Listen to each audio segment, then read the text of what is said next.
मोदी साहेबांच्या काळात इन्फ्रास्ट्रक्चरला अतिशय वेग मिळाला आहे। सगळीकडे नाही का आपल्या भारतामध्ये सगळीकडे विकासच दिसत आहे।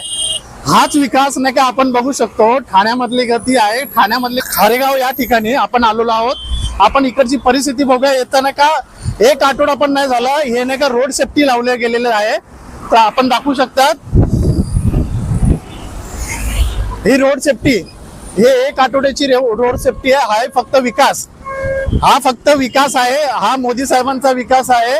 आणि नाही का आपला हे सरकारला माझं निवेदन आहे की नाही का हे तुम्ही रोड सेफ्टी लावतात, हे रोड सेफ्टी कशासाठी लावली गेली आहे याचं तरी भान ठेवलंय का? जनतेचा पैसा हा असा लुबाडला जातो का?